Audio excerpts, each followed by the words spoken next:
Hello, and welcome to another episode of Crossing Bridges Talk Show. I'm your host, Larry Montgomery Sr. This is my co-host, Will. Will, introduce yourself. Good morning, everyone. I'm William Montgomery, and it's a pleasure to be here. They're not supposed to know this is pre-recorded, Will. I guess we can edit that out.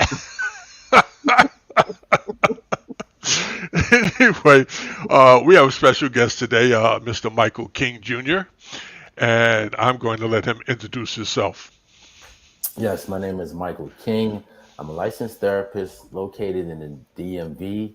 I'm also the author of the book Tribe of Men, Understanding How to Evolve Your Masculinity, Find Your Community, and Reach Your Potential. And I've been in the mental health space for 20 years. For the last year and a half, I've been working in private practice, working with men on anger management, anxiety reduction, breakup recovery, healthy masculinity, dealing with trauma and grief and loss. And so I'm really thankful to be here today on the Crossing Bridges Talk Show. Well, I thank you for that plug. And just so I don't forget, plug your book one more time, where they can reach it, where they can get it at. Okay, it's available on Amazon, and it's called Tribe of Men, Understanding How to Evolve Your Masculinity, Find Your Community, and Reach Your Potential. Your finger was on the title, man.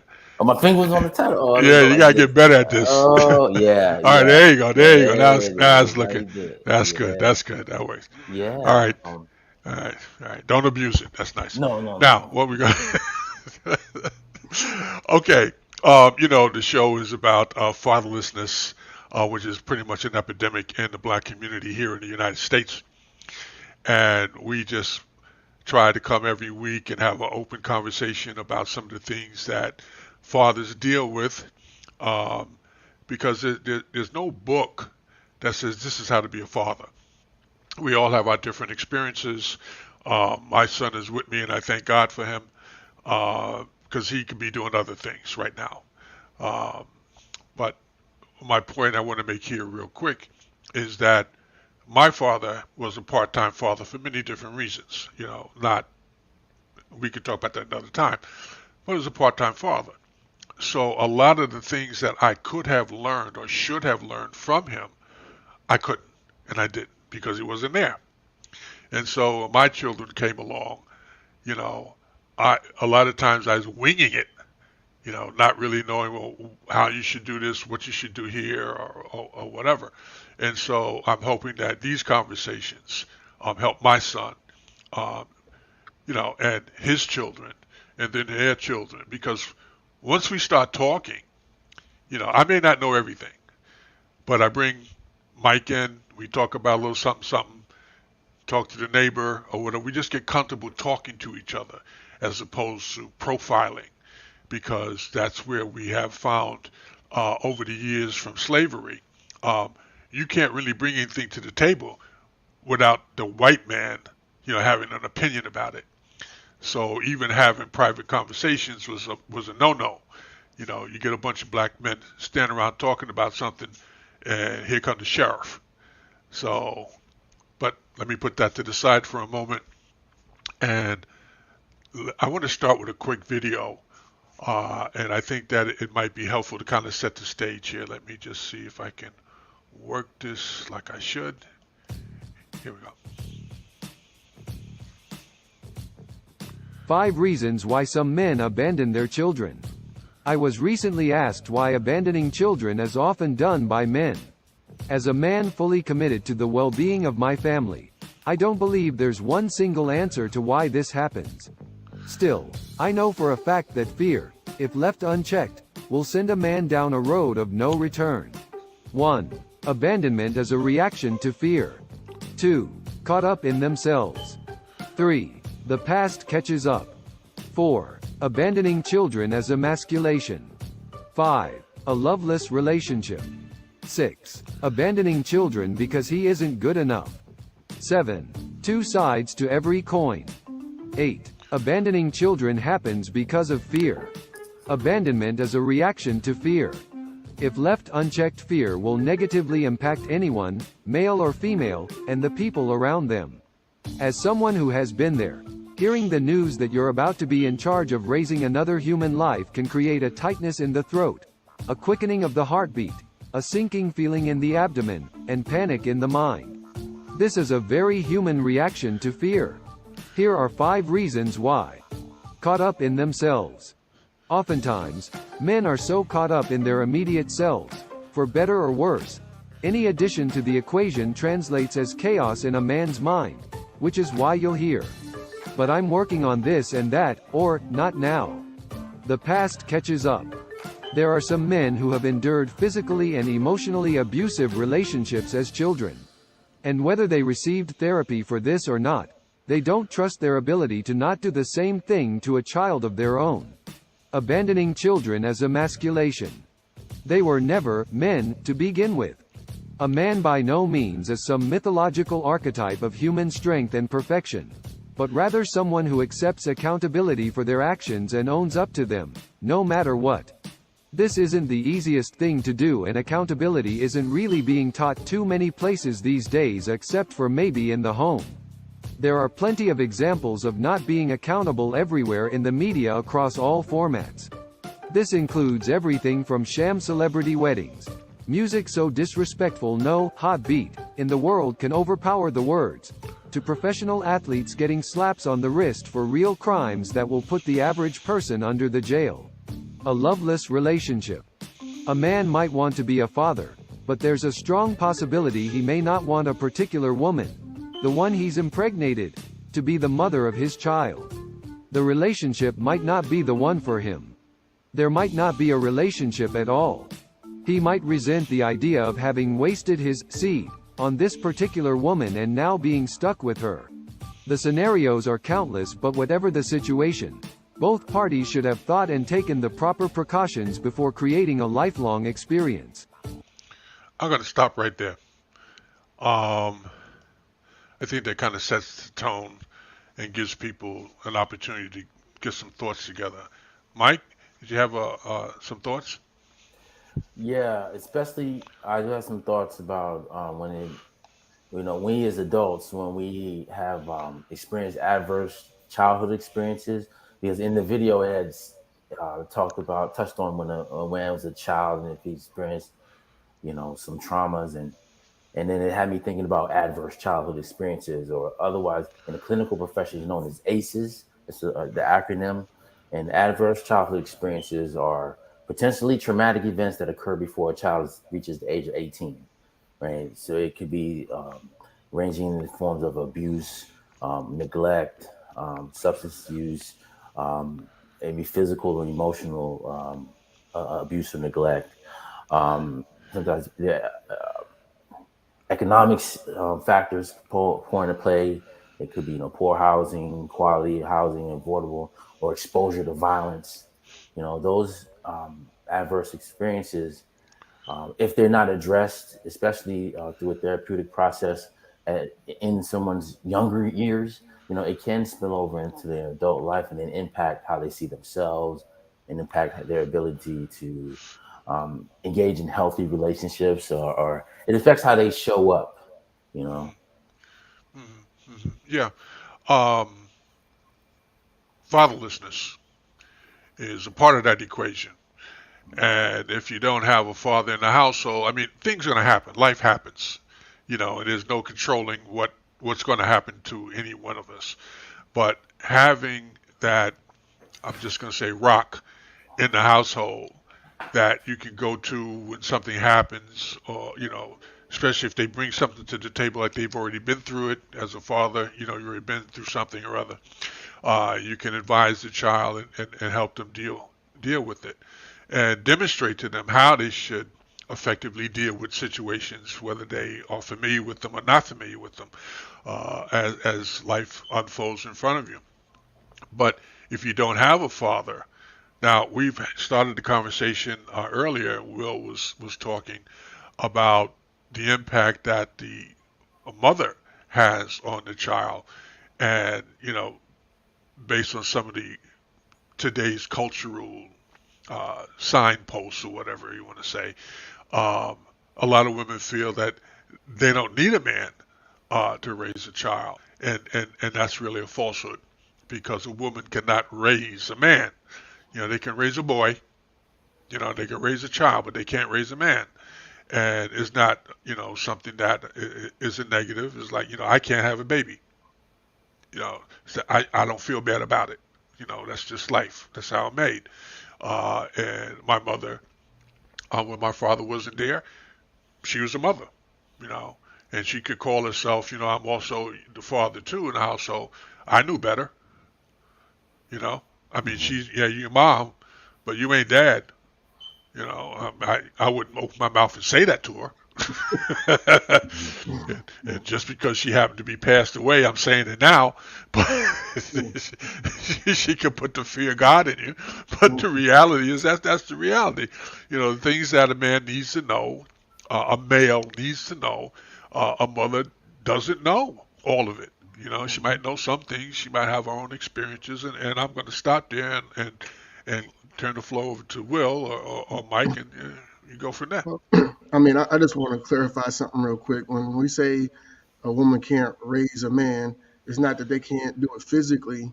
It's that emotional connection where, a man bonds with another man and they develop that other part of their personality. Mhm. Because Mhm. when we say they can't raise it, they get stuck on, what do you mean I can't raise? I can raise a man, I can raise a daughter, I can do all this, that, and the other. But it's that emotional, that psychological aspect and bond that male has with another male that female cannot provide. That's what we're talking about when we say you can't you can't raise a man. So just want to specify that so there's nobody out there trying to pull apart the conversation and getting stuck somewhere, and they can open up their mind and listen to what's actually being said. So, but Right. that's the tidbit. Yeah, I agree with that, Will, because in this situation where the father is maybe absent from a child's life, that the parent that's there can meet the child needs as best as they can. But that child will always have a need and want to know what that other half, their identity comes from, right? Hmm. So if that information is missing, then that child will always feel like there's a piece missing, right? Hmm. And talking about father absenteeism, it really we can't leave out the impact that slavery still has on us as a people, and the need for the healing between the black man and the black woman, right? Hmm. From those years and going over the 400 plus years of traumatic experience that the slave trade has caused, and the Willie Lynch letters and the making of a slave, and how we've been conditioned in some ways. Our families have been torn apart since those years, and put together just to procreate, and torn apart, and used and abused as commodities versus humans. In some ways, we they're still playing out today, which causes a lot of the disconnect that we still have today. It's interesting that a lot of people, um, I mean, I know, Mike, you're a licensed professional, but a lot of material that's out there is from the white perspective, things that, we're taught. And during my lifetime, we moved from, it takes a village to raise a child to someone with a PhD behind his name telling you how you should raise your children. So, oh, well, you shouldn't spank them. Oh, that's cruel. That's wrong. And now we see those offsprings of those people who came to the table talking about, well, this is what you should do to raise your child. This is what you shouldn't do, from their perspective. And we see how many mass shootings over the last 5 years. These are these free range children that are walking around here who have never been disciplined, never been held accountable for their actions, thinking that it's okay to just go buy a gun and go shoot people who can't shoot back at you, and it's supposed to be okay. And you don't know why they did it. They don't have enough courage to tell you why they did it. And so society just struggles along with it here in the country. So, oh, more gun control. No, you need to control your children. You need to be held accountable for what your children do. A lot of people just sit back in the house. I mean, yeah, I know we're talking about fatherlessness and having a good father in the household. is a part of having a good household. You know, we've got a lot of folks out here nowadays just make a baby and keep it moving. And you say, well, wait a minute. Oh, I'm supporting my kids. You're not supporting your kids. I mean, because there's only so many kids you can support. You know, I don't care what income you got. There's only so many you can support. You know, and it's not just a financial thing. It's your presence being there. You having time with your children. You know, um, this quality time they talk about. Quality time doesn't have to be 24 hours. It could be 2 minutes to stop what you're doing for a moment and answer your child's question, or stop and just explain why I'm doing this or why I did this or whatever. You know, so they understand when they grow up, they understand what their role is in the household. And we have, like I was just saying about a lot of women out there having children, and you know, what irritates me, and I'm sorry, maybe rambling along, is one woman meets a guy and he's got three other baby mamas.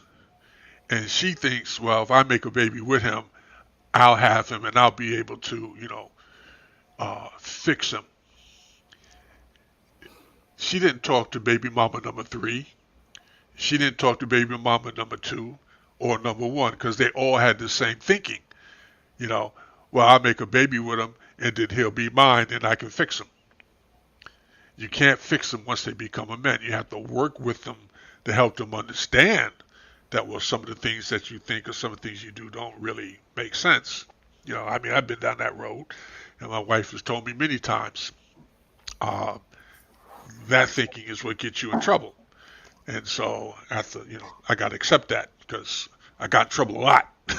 you know, but in our society, we as men need to make it clear to younger men that, you know, some things just don't make a lot of sense because what happens today shows up tomorrow. And it may not necessarily be what you think it should be. It may be what they took away from the table when you were doing what you were doing. Yeah, Okay. I think that definitely, even so there's the thing about, even if a relationship breaks up, and even if a husband and wife or boyfriend and girlfriend part, but they make a child, still being able to co-parent with Mhm. civility, still be able to co-parent in a way that they're connected, so that child, so even if mom and dad don't get along, and but to try to reduce the negative impact on the kids, right? Mhm. And because adult relationships are complex, right? But a lot of times when adults get the bickering, and then if the hurtful feelings, it starts to just compound and compound, and sometimes either maybe, dad or one parent chooses to leave, or sometimes maybe um, mom or someone may keep another parent away from the children as a way to, like, in a negative way, to use leverage, and all in so these dysfunctional ways that in our culture that we've been kind of conditioned to accept, especially when people go through breakups, like the baby mama drama, baby daddy drama type scenarios and scenes, are something that I think we need to seriously address in order to try to start to bringing healing between the black man and the black woman, so that even if the father doesn't, and if father and mom, don't be in relationship, and they're not, committed, and they're not under the same household, but they can still be mature enough to communicate, to provide the resources and support that they need for the children that they made. Right. Right. Right. Mhm. I was just thinking while you was talking. Part of the dysfunction is some things that I noticed is, a lot of people believe that men don't care, don't have no feelings, whatever. But the first thing that some women, not all women, will do is threaten to keep their kids away from the man.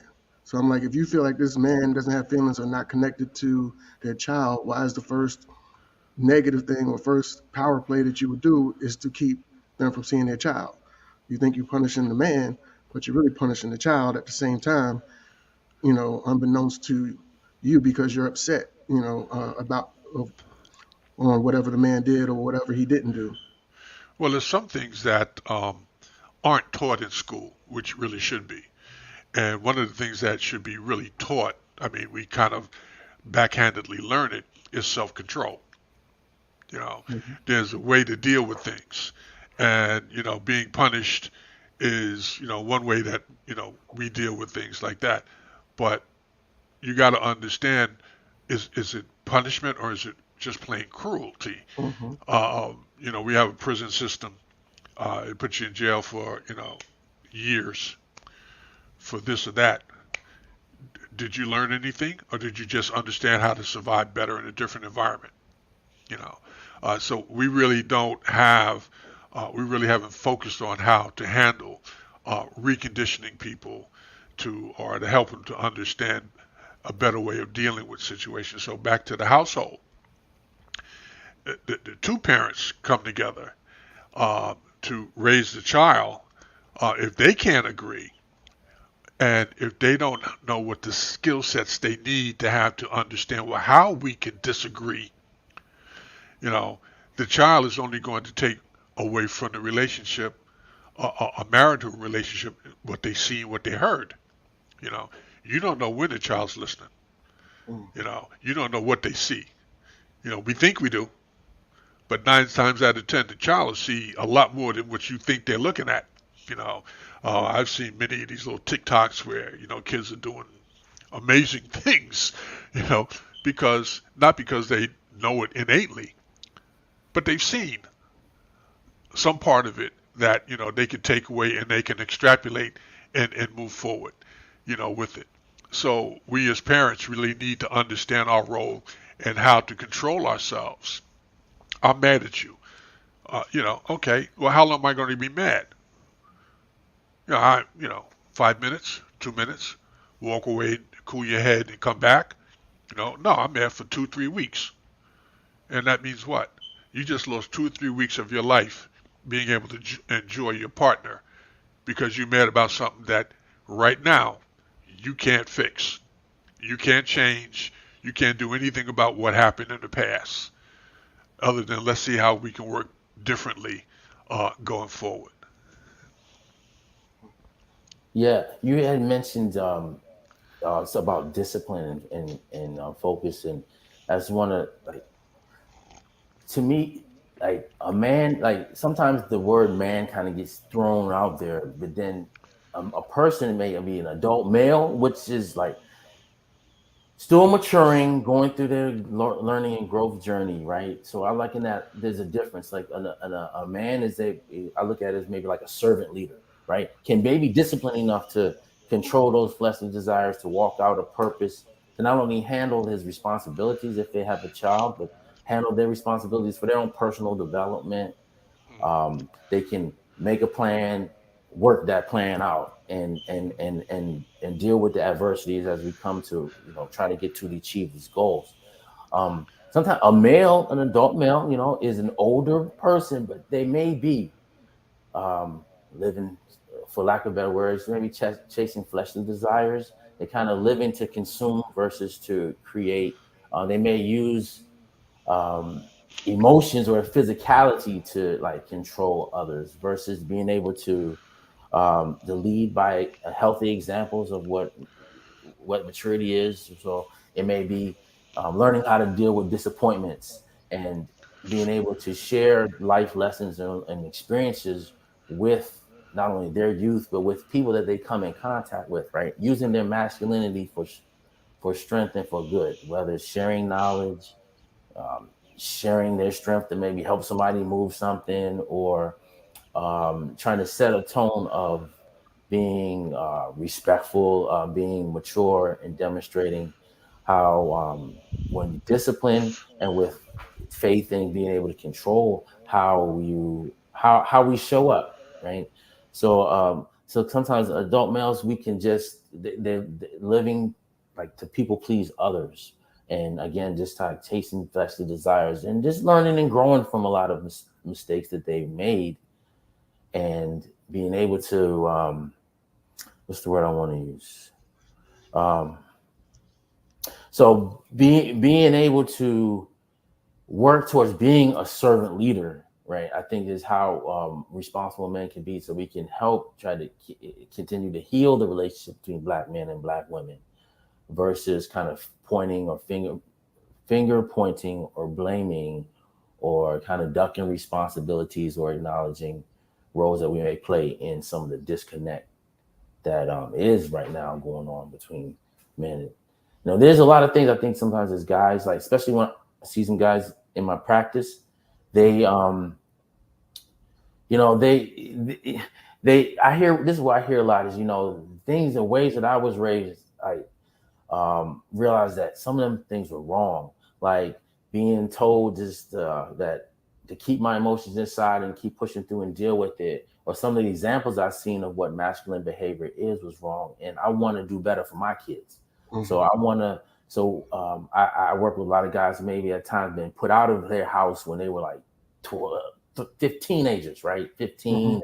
They have real stressful relationships with the parental figures, and it might have been caused such a negative impact that they might have went to the streets, right? And then so then the Mm-hmm. streets end up raising them. So they learned unhealthy ways to let out their emotions, whether through violence or through womanizing, or even through self-injurious behaviors, whether substance use, substance abuse, Mm-hmm. right? And as a way to kind of deal with their pain, they either try to self-medicate. So Mm-hmm. when guys realize, like, hold on, man, this is not how I want to show up, Mm-hmm. right? And so when they realize this is not how they want to show up, they come to a therapeutic space to kind of pour out some of that trauma, some of the hurt, the bitterness, the anger that they've experienced because of the traumas of maybe, uh, and then they want to learn. So I was like, they want to unlearn the stuff that they know is not working for them, and Mm-hmm. learn new healthy habits to show up to be the type of man that they want to be for themselves and for their kids and other responsibilities. Yeah. And Well, go on, well. I wanted to piggyback on that because when you take a individual, male or female, and you suppress their emotions and it's bottled up, I mean, it's like setting a depth charge. You're gonna have an explosion eventually. So in order to, I think, best serve men and women, you can't tell somebody to bottle their emotions or just, suck it up and drive on. I mean, I know in some situations it feels like that's the right answer to give people, but like really we need to start teaching people how to better express their emotions. Like you can't ignore them. I can't ignore my emotions because it's a part of me. So to tell me to ignore my emotions is pretty much like self sabotage. So I can't self sabotage. I got to let it out somehow, but I need to understand the best way to let those emotions out and the best time to let it out. If it's going into a quiet room and yelling, when nobody else knows what's going on, but, or getting a punching bag and hitting the punching bag so I'm not punching people in the street, you know, something, people have to learn how to deal with those emotions in a positive or a non negative way.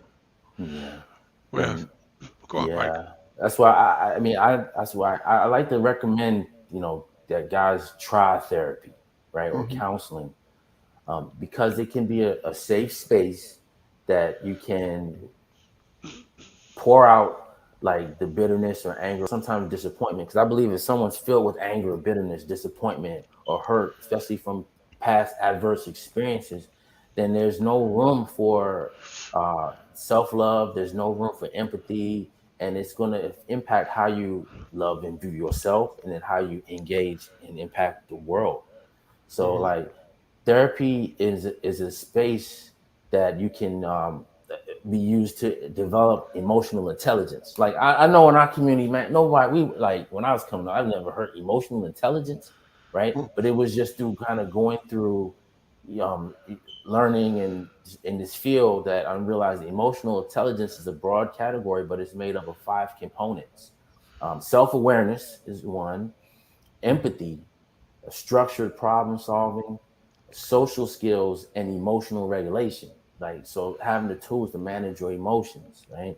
Hmm. And those make up emotional intelligence. And in a safe therapeutic space, you know, a person, guy or female, can work on these things in order that they can be the best version of themselves.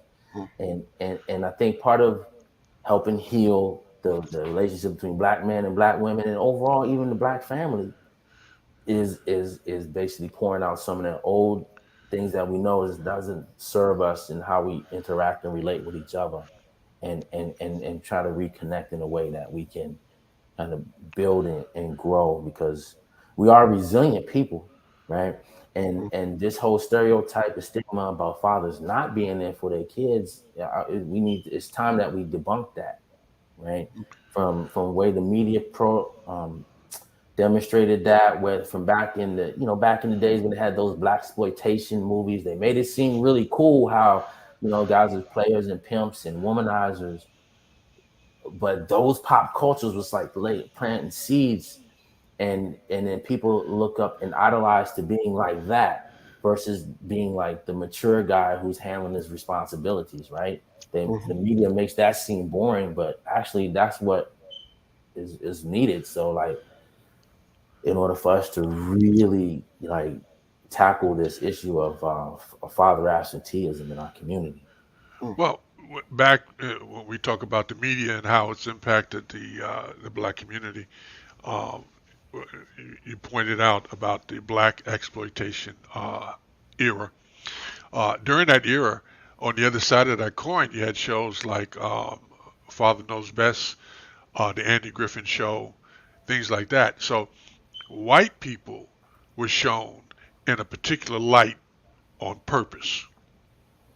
Black people were shown when we finally got a chance to be seen, was shown the way white people would want us to be thought about. mm, Unfortunately, we never really took the media's impact on our community to heart, because the things that they did, they sold us on that attitude. And you see that now when we talk about rap. We had a show on the rap culture and things like that there. And one of the points that was made was that we use rap to talk about the issues of the day. Okay. Now, you want to get people to understand, but we're actually speaking in code. We're talking about, oh, I shot this brother, shot that, do these drugs, do this, whatever. But the point is that you really shouldn't be doing that. You should try, move away from that and do things that are more positive. But because the environment that media is is there, we're just picking up those tidbits that, oh yeah, yeah, this is glamorous and so on and so forth. And it's just destroying us. We're smarter than that. But we've sat back and we accepted it as this is, okay, this is how people see me. I go and buy a pair of $500 sneakers. Now, me, no, I would never do that. But people do that. When I was coming up, I got a pair of $8 sneakers, Converses. Man, that was big time. Before the $8 sneakers, there were $4 sneakers, the U.S. Keds. That's what I got. mm, Okay. But we got the Converses because you had to show your skills, everything, and it just the social media, it just took it from there. We can convince these people to do things if we just keep telling them, keep telling them, keep telling them. You can tell me the same lie over and over again. That does not mean it's going to be the truth. That just means it's a lie that you keep telling me. mm, Okay, and we got to start to understand that and empower ourselves by focusing on our own media, providing our own TV shows and things like that there, newspapers and stuff like that there, getting our story out there. A lot of people say, oh, well, black people don't watch black shows or whatever like that. I don't watch a black show that's been created by a white man. mm, Any black show that they put on TV, if a white man ain't getting money out of it, it ain't on TV. Okay, so let's be clear here. It's about the money. It's about being able to control. But the thing is, we have to accept it. And this is my point to all of this here. As black men, and we were talking about emotions and things like that get them under control. One of the first things we have to understand is we are not always right. And we have to accept the fact that we could be wrong. And then and you're in an argument and the other person may be dead wrong. I don't know. But the point is that at some point you gotta say, look, I'm gonna take some responsibility on this. That responsibility just may be I'm still talking to you when I should have shut my mouth and walked away long time ago. So yeah, I can control my emotions, but I have to accept the fact that it's my responsibility to do it. And there are certain techniques and things that I need to understand. I tell you, man, I've had arguments with my wife, and until she said, well, this is the point, and it clicks. It's, oh yeah, now I understand it. I may be in front of the wrong movie, okay, but now I understand that, yeah, I had clicked off or I didn't have the skill set to understand to stop and wait and listen. This is the point that they're making. You know, I missed it or, I tricked myself. However, but we got to be able to take our responsibilities that, yeah, our emotions are under our control. Yeah, you get mad. I know Will wants to say something and all that, but still, at the end of the day, even from the social perspective, our justice system, you got in a problem with the law, you broke the law because you allowed your emotions to dictate what you were going to do, how you were going to respond to something.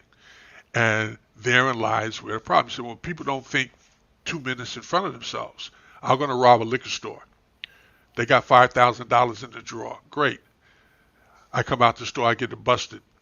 I get 20 years. Felony. All right? So $5,000 spread over 20 years is how much a year?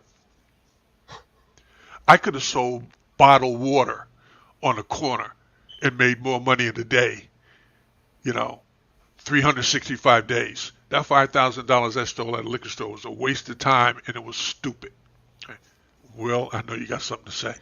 Well, I mean, I was going to say, pretty much along those lines, we are emotional creatures. Our emotions can drive us. And I think a lot of times how it's used against us, like you'll have a woman say something inflammatory, you know, and it generates a physical response or more yelling or whatever.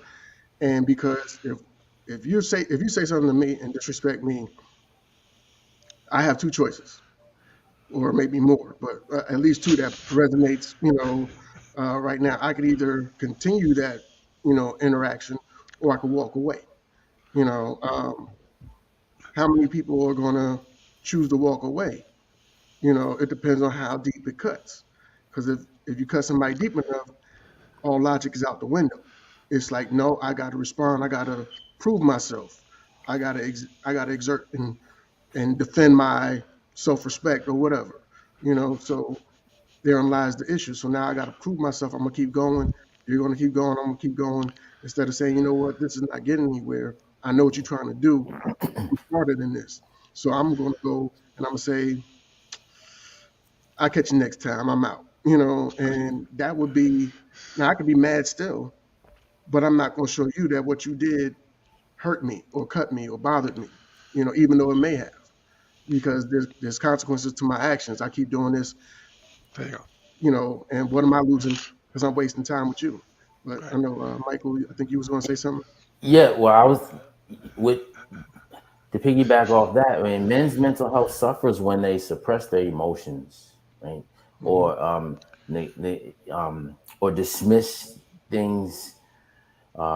Basically, when they suppress their emotions, and and then we often fail to address some of the traumas that we have experienced as boys or younger men, and then how they impact our relationships or how they impact us in the present, right?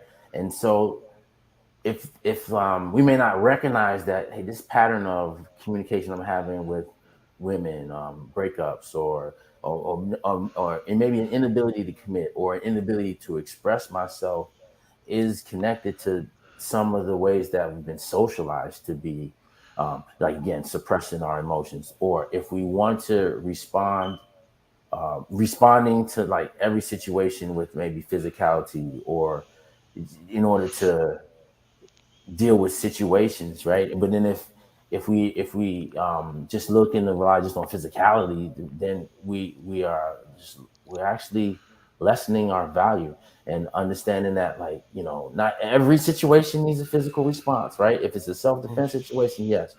But this what matters to us most in trying to we need to learn ways to protect our peace by understanding that the stigma of men expressing their emotions and being vulnerable is actually a strength, right?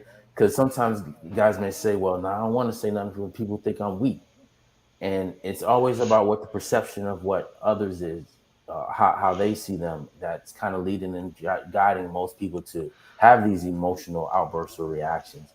But that's what I'm saying. In like having a therapeutic space, or having a support system, or doing personal development and growth to help learn new healthy ways to deal with stressors, so that we can stop showing up in ways that we keep hurting our growth and development as a people in the community, right? So we can start to show up in better ways to advance our community, so we can be more together and present, so then we can even have greater contributions to the overall society that we live in. Um, that's Y- what I just wanted to jump in and say. what's interesting is that while I understand, Mike, what you're saying, and how that all comes into play, I just am mindful of the fact that those of us who've been married to the same woman for over a number of decades understand better how to handle our emotions. Yeah, we still get hurt. Some things just take you to some place you don't want to be, but you understand how to deal with it. And this is the thing that you learn from other people. You know, hopefully you would learn from your father, who has been the one that was with you from childhood up to adulthood, and who may still be there with you as you're an adult. You know, yeah, things can be said. They're only words, you know, that can bother you, hurt you, insult you, or whatever. But at some point in time, you have to realize that there's a way to deal with these things. Some things you just ignore, some things you walk away from. Some things you may just bark back. Excuse me, at. But you don't want them to take you someplace where there are going to be consequences that may be disproportionate to the issue. Mhm. You know, it's okay for me to be upset with you for the moment. It's not okay for me to get mad at you and slap you. Okay, for two reasons. One, I can't take it back once I slapped you, and secondly, you may slap me back, and Mhm. you may actually slap me harder than I slapped you. Okay, so what was resolved? You Mhm. know, the thing is that we have to look at the long game. It's always the long game. What's next? Because this moment is going to pass. It's going to pass. Things will change. I guarantee you. Mhm. You know, the good times will not last forever. The bad times won't last forever. But the thing is where's your head at? I want to be stuck mad all the rest of my life, or do I want to look forward to, this is going to be past. I'm going to walk out of this room. I'm going to get out of this car, and I'm going to be on my way to doing whatever it is I was thinking about doing next. Uh, Mhm.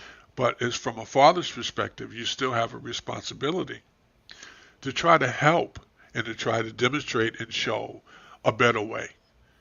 Even if you don't have any tools to work with, sometimes you just got to wing it to say, look, there's got to be a better way than this. I know there's just got to be a better way than this. Because me and you fighting out in the street ain't not going to be resolved. You know, one of us going to get hurt. One of us going to be embarrassed. One of us might go to jail. For what reason? Because You stepped on my white sneakers? Yeah, that would be a good reason. It froze. Just a little, yeah, froze. Yeah. Uh, we got this intermission right quick. He Yeah. fixes the technical difficulties. I just wanted to piggyback on that and say, just throw a little public service announcement out there. If if anybody feels like while they're in a relationship that they feel the need that they need to strike their significant other, it might be wise to look at ending that relationship. Because it can only go downhill from there, and it's not going to be good for you. It's not going to be good for them. And like I said, if you feel that welling up inside, because it's never really like an instant thing. It's something that's gotten up under your skin or whatever that you let sit there, and it's just that one thing that they say or whatever might be the trigger. So if you feel like that, you might say, you know what, I need to mosey on up down the street, get me another place, whatever. Let me move back in with my parents for a month or two while I get back on my feet. But it's never good, as male or female, to let those feelings go unchecked, because once you hit that person, you can't take it back. Right, right. Mhm. Well, gentlemen, we're at the 45-minute mark, and I think that we had a good conversation. Mike, this is when I usually have my son make the public service announcement about Oh yeah. Hmm. that there, and then there'll be maybe a couple of closing comments, and we're going to close the show. Okay. Will, All right. Well, for our viewers, if you would like to recommend a topic for us to discuss, please hit us up in the comment section. Or if you would like to be on the panel, also hit us up in the comment section. And we look forward to hearing from you. okay, and Mike, any closing comments? Well, I just like to say that we as men can't afford to continue bottling things up that bother us, just in the name of being a man, and think that's being a man. The days when we kept everything to ourselves to that point, I think those days are going away. And understanding that a therapeutic space is a great and safe space to learn new tools in order to be healthier and whole, right? So you can show up with good self love for you, because I really believe that you can't love anybody else until you really know how to love yourself, Mm. and Hmm. that would be a big part of healing the relationship between the black man and the black woman. Okay, Amen. Mike, plug your book. Hey, okay. Thank you. So let me make sure I'm in the frame right, because I'm a new author. This is my first time. This is actually um, Tribe of Men. Hey, understanding how to evolve your masculinity, find your community, and reach your potential. It's a short and powerful read, man. It's a personal development tool. So let's just say a guy's on the fence and not wanting to go to therapy, right? This book is a great start. It's not therapy, it doesn't replace therapy, but it's therapeutic. You can get some personal development tools to manage stress, to find some work life relationship balance. And if you're dealing with trauma, you can find some tips on there as well. So again, the book is called Tribe of Men, Understanding How to Evolve Your Masculinity, Find Your Community, and it's on Amazon. And you can also find more information from me and wellness tips on my social media platforms. I'm on Instagram and TikTok, and it's Mike King. It's ITS underscore Mike King on TikTok and Instagram. Very good. I want to thank you, and we'll be back again next week, God willing, and the creek don't rise. And the creek don't rise. Thank you, and God Amen. bless.